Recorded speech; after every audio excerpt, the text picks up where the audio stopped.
Good afternoon. This is Media Center Ukraine Odesa, and we're starting our working day. We're having with us now Bilous, director of the Manifesto Mira charitable foundation, Natalya Mazharova, project manager of the Odesa Aid Hub, Hannemeyer, volunteer of the Manifesto Mira charitable foundation.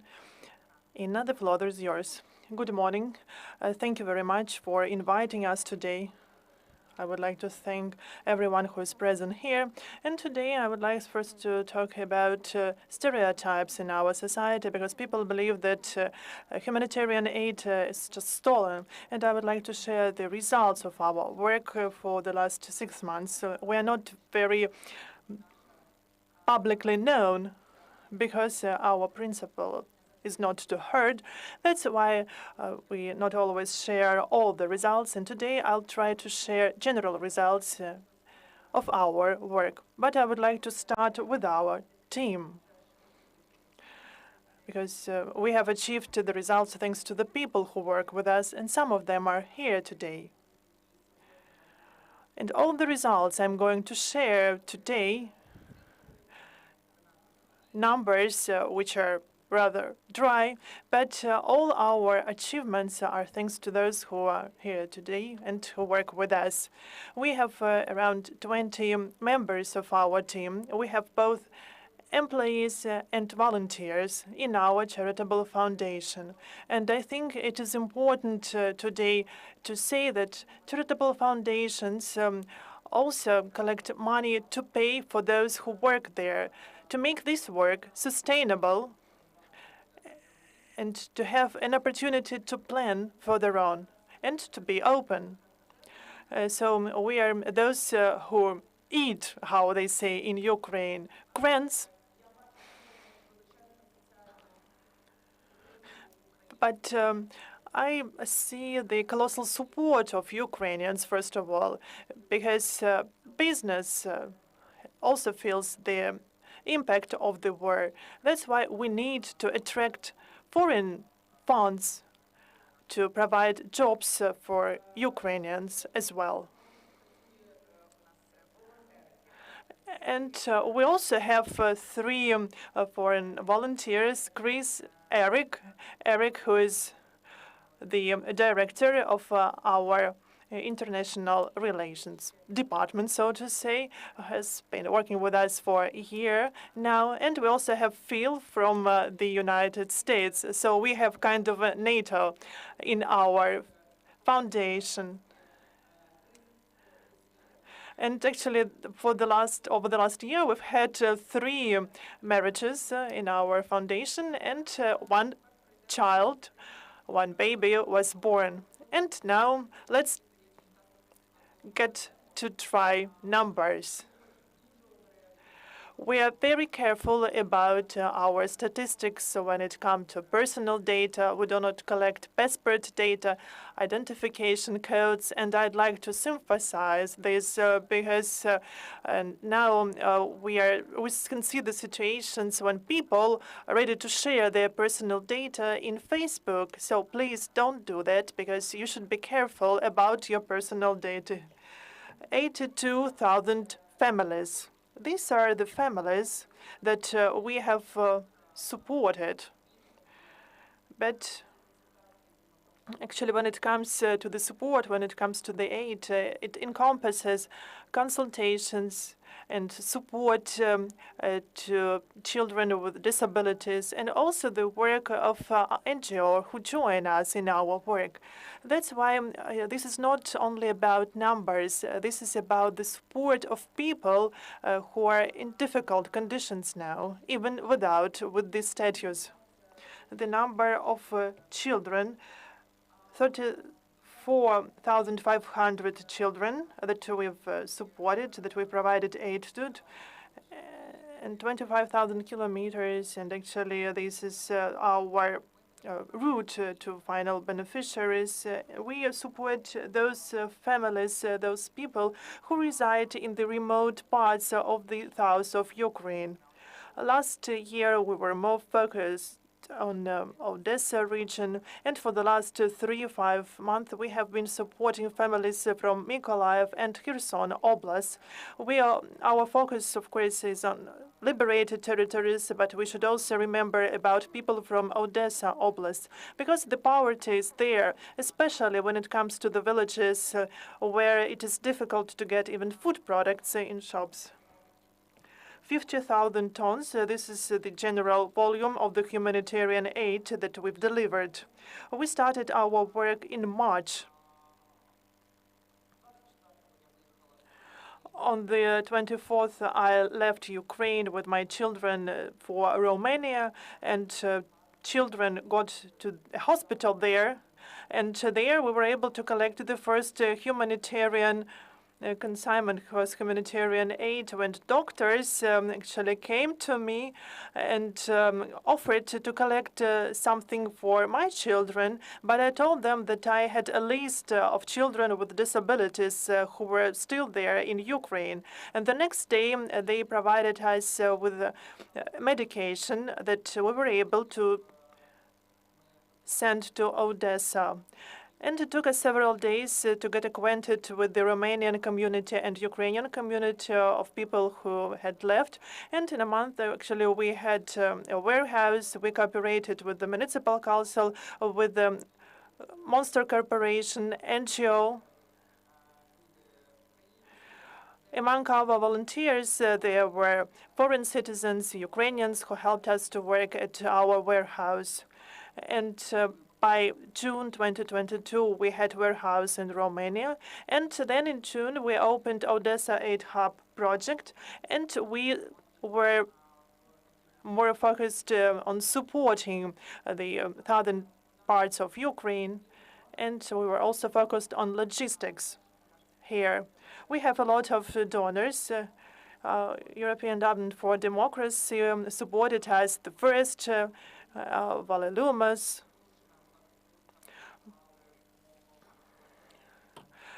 Conspiroladzamde, that was the powerful support with different games, which is important during outages. Of course, Norwegian Refugee Council, this is our, so to say, anchor donor who covers the operational costs of our foundation. We were also supported with the International Foundation Vedrodjenia, Renaissance, and I'm now afraid that I've forgotten someone. Natalya, can you help me?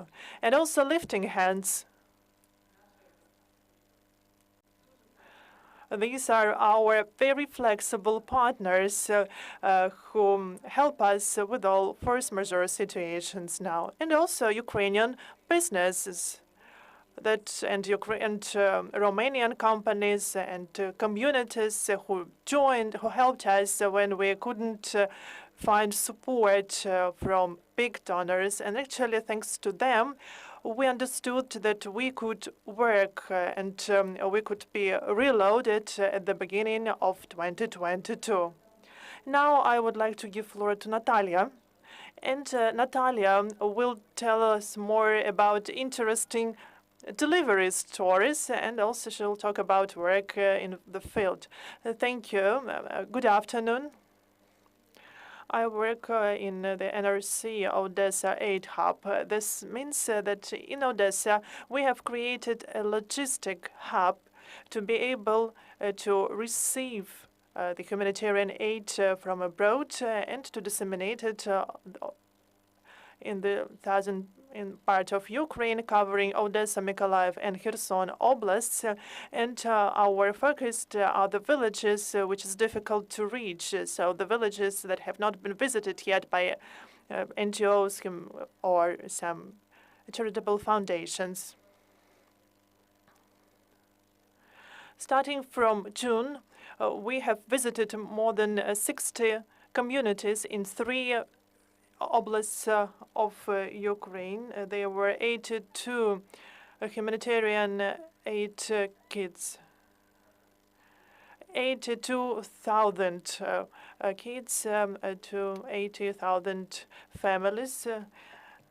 And the NRC project covered 76,000 people.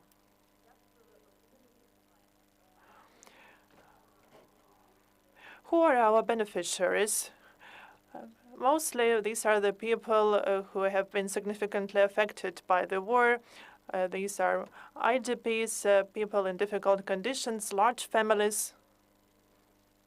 And it is very important to say that, contrary to social workers and Ukrainian legislation, we are more free in whom we can support. According to the Ukrainian legislation, if a person has its house burned, his or she cannot get support, but we can do this.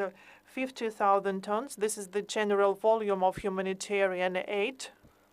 And we organized its distribution from the Manifesto Mira charitable foundation, and it is a significant number. All communities say that the quality of humanitarian aid is one of the best comparing to other deliveries in the south of Ukraine.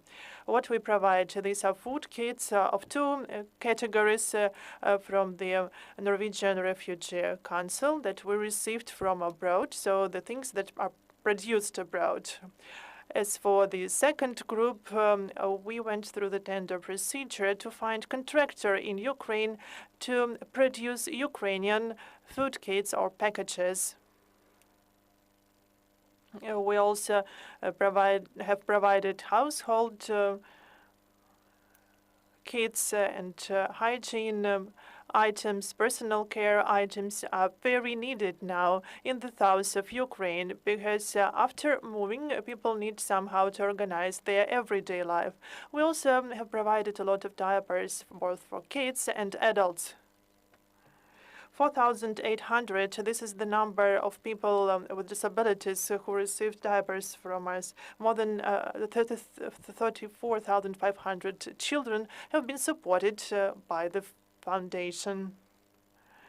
We do not only provide ready product and hygiene kits and diapers from the London warehouse of Manifesto of Peace Manifesto of the Manifesto Mira. We receive also humanitarian aid, which is clothes and personal care goods. We also disseminate these products according to the needs of people. How do we communicate with our beneficiaries? We don't work individually. If you're an IDP residing now in a village, and if you apply to us, and if you are alone there, it is most likely that we won't be able to visit you. But we will find the contacts of the social workers in your village, of the local authorities, and we will discuss with them what other categories of population require support in that village.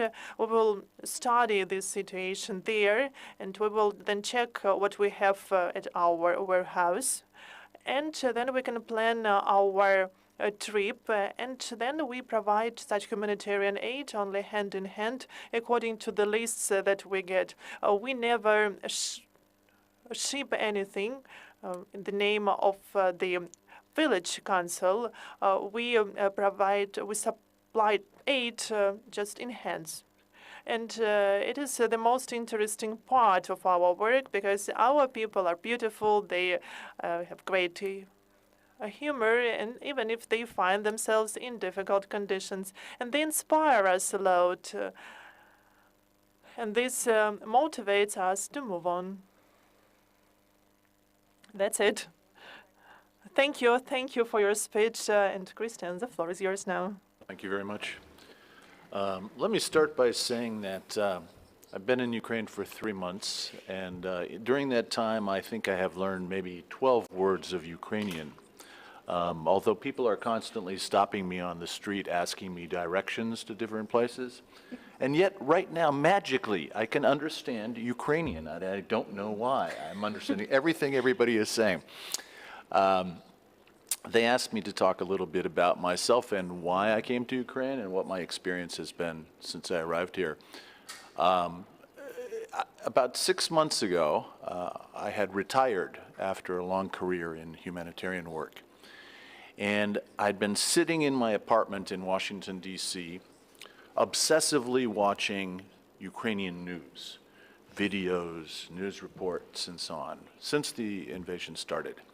And I really wanted to come to Ukraine and do something useful, but I was quite sure that my girlfriend would say no. And so I didn't raise the question. And then just before Christmas, I'm sitting there again watching some horrible video about what's going on in Ukraine. And my girlfriend comes over and she stands over the table and she looks at me and she says, "You really need to go to Ukraine, don't you?" And I said, "Yes, thank you." So I got permission. I didn't know what I would be doing here. So I sent some emails to some people I knew and bought myself a ticket to Warsaw and got on the train and got to Kyiv and started talking to people. And people didn't really know what to do with me. They said, "Here's this guy, he's 40 years of experience, but he doesn't want to work in an office. We're not sure how we can use him." And anyway, long story short, my travels took me down to Odessa, and where I have a friend, an American friend, who's engaged to a Ukrainian girl. And I was chatting with her one day, and she said, "You really ought to go and meet Ina from Manifesto Mira." And so, Ina and I sat down with one of our other colleagues, Eric, had a cup of coffee, and I think I started working about an hour later. That was great. As I said, I've been doing this for a very long time. I started this career in 1984, and most of my time was in Africa.